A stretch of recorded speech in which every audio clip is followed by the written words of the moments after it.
Good morning. Today is Thursday, January 27th, 2022. Why does our Parsha, the Parsha of Mishpatim, follow last week's Parsha, the Parsha of Yisro? Yisro, of course, the central narrative is the revelation at Sinai, and God speaks the Aseres Adibros, the Ten Commandments. And then we have our Parsha, which largely deals with the Jewish judicial system, both civil law and criminal law. But the subjects in our Parsha are not even alluded to in the Ten Commandments themselves. So clearly, the Aseres Hadibros, the Ten Commandments, are meant to be followed by the rest of the commandments. It's a question, and we've discussed this in the past, what is special about the Ten Commandments as opposed to all the other mitzvos in the Torah? Why are they listed here? That's a large and separate discussion, but clearly those are not meant to be in any way comprehensive. We're obligated to observe all of the commandments. So clearly, presumably, the Aseres Adibros are some kind of outline, let's say, and then you have to start with explicating one after the other in greater detail. So, why follow with this subject? Why not follow with, laws of Shabbos? Ve'ahavta l'reacha kamocha, love your fellow as yourself. Choose something else. Why this choice? So there are a number of answers to this question, and I have shared answers in the past, and this is a different answer. I have the great privilege to teach Talmudic law at McGill University Faculty of Law. And I will share with you what I share every semester in the first class of this course. Alexander the Great was active around the time of 325 before the Common Era. And Alexander the Great, as you know, conquered most of the ancient world. And he defeated every country he invaded in order to conquer it, except for Israel. Now that's especially important because Israel was at the crossroads of the ancient world. Anyone going from Europe to Asia to Africa, Israel is the crossroad.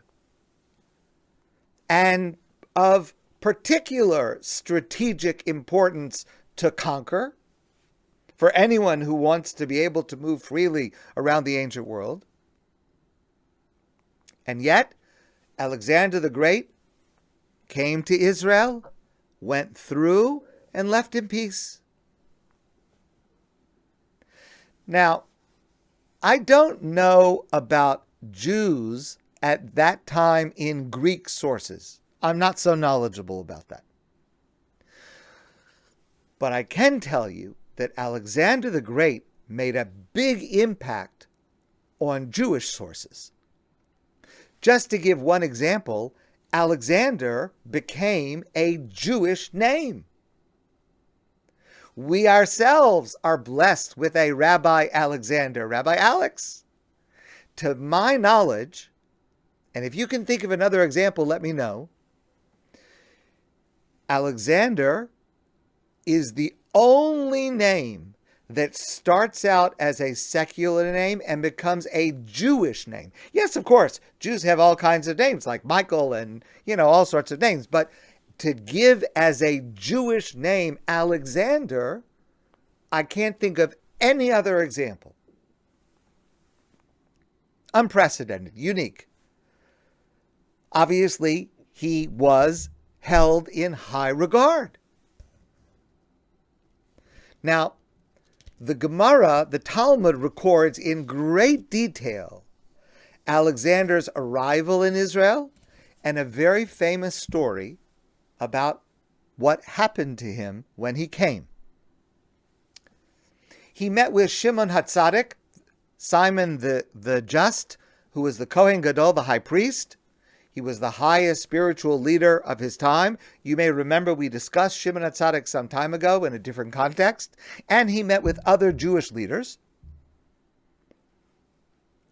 And he was impressed.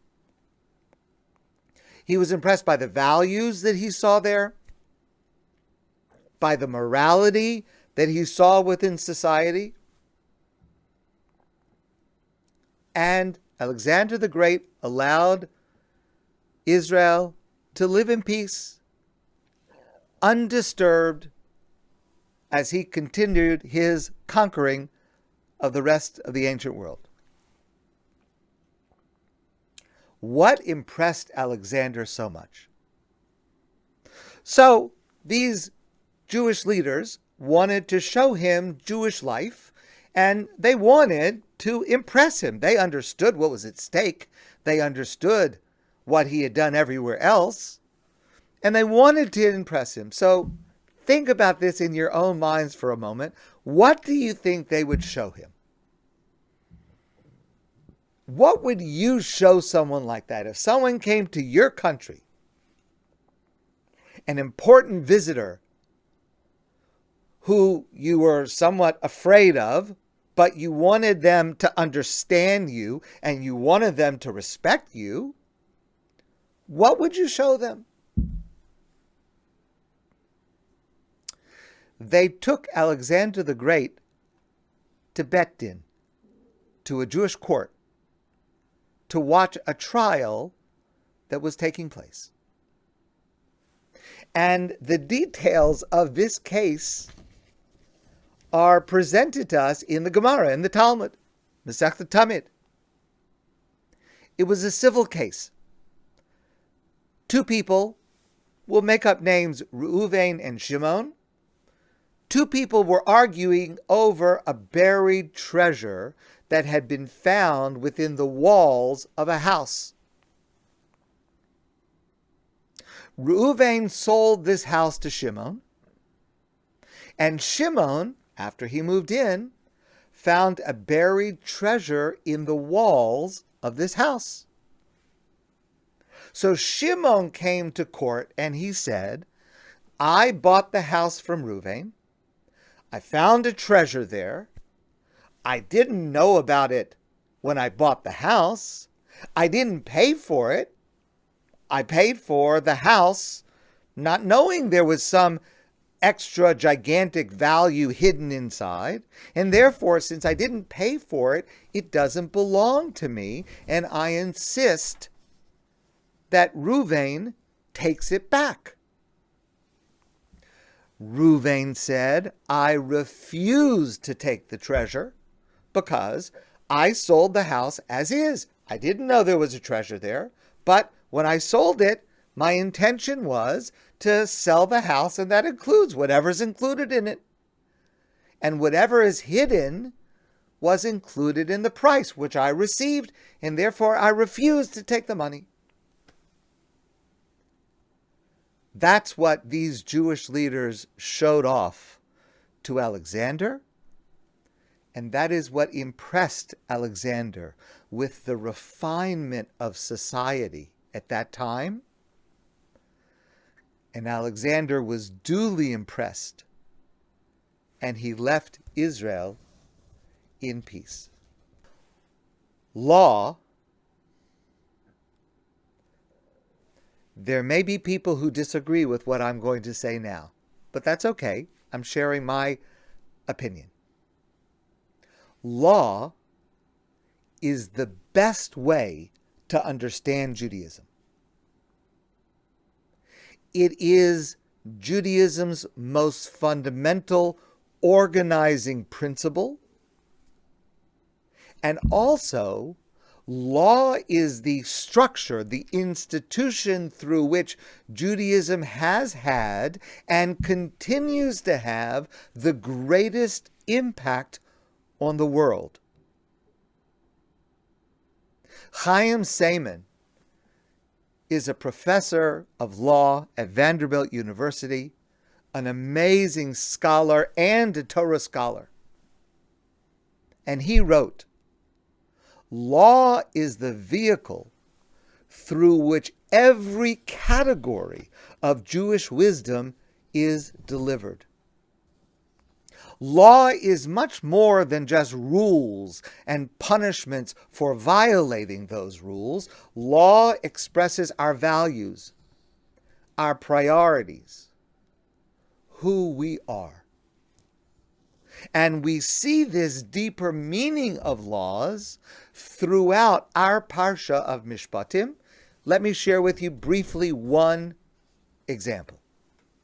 And this is an example that comes from Rabbi Avraham Kook, first Ashkenazi chief rabbi of Israel, great Torah scholar. Our parsha discusses several situations in which one person is holding on to an object for another person. For example, there is a shomer chinam. I say to you, would you please hold on to this for me for a while as a favor? Just watch it for me. I'm not paying you for it. So, our parsha tells us that you holding on to my object, you are responsible to return it to me. You are not allowed to use it because it doesn't belong to you, it belongs to me. I just ask you to hold on to it for me. If you are negligent, you have to pay me back. You leave it outside and somebody steals it, you're negligent, you're going to have to pay me back. But I didn't pay you to do it. Your level of responsibility to care for it is limited to negligence. There's another category called shomer sachar. I come to you and I pay you to watch my object. Well, in this case, of course, you bear a much higher level of responsibility because you're getting paid for it. You put something in a safe deposit box. You're paying for them to guard it, to watch it. Of course, not just negligence, but even a higher level, something happens to it, you're going to have to pay me back. Then there's a category of shoel. Shoel means you ask to borrow something from me. Now, this is a unique category because, number one, I'm not paying you to watch it.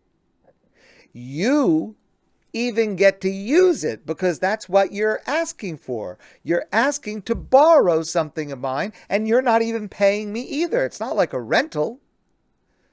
I'm doing you a favor. I'm lending something to you. Says the Torah, if a person borrows something and it breaks or dies, like an animal, the borrower must make full restitution. And the Talmud explains the borrower is accountable for every type of damage or loss, no matter whose fault it is.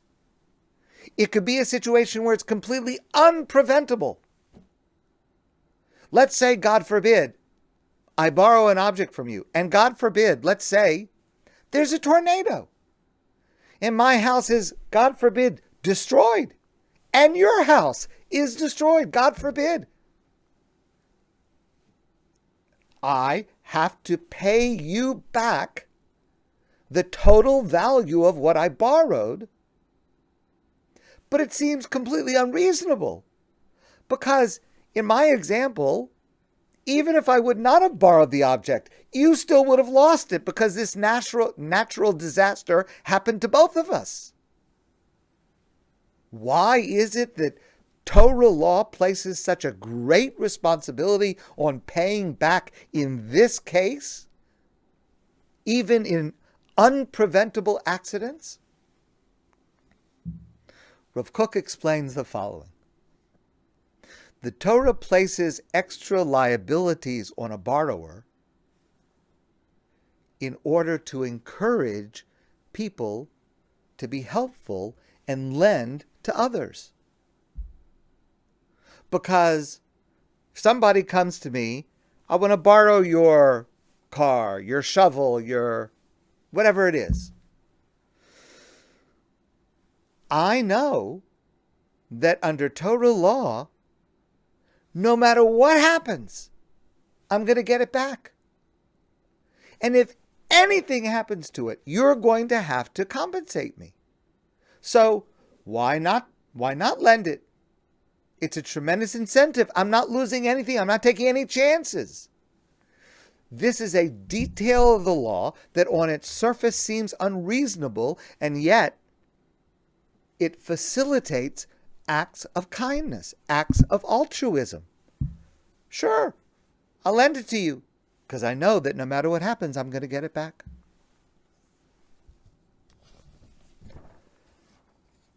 Laws are structured in their technical details to encourage chesed, acts of kindness, and helping others. And this is just one example. We could spend the next not only hours, but weeks and months studying more examples from our parsha. The Talmud is filled with discussions of this nature. By not only punishing wrongdoers, but also by creating the values of Jewish society, law, in its widest sense, is the essence of Torah Judaism. And why our parsha of Mishpatim, the parsha of laws, is the first subject to be elaborated on after God's momentous revelation at Mount Sinai. My friends, I want to wish you a wonderful day, and I look forward to seeing all of you soon in person.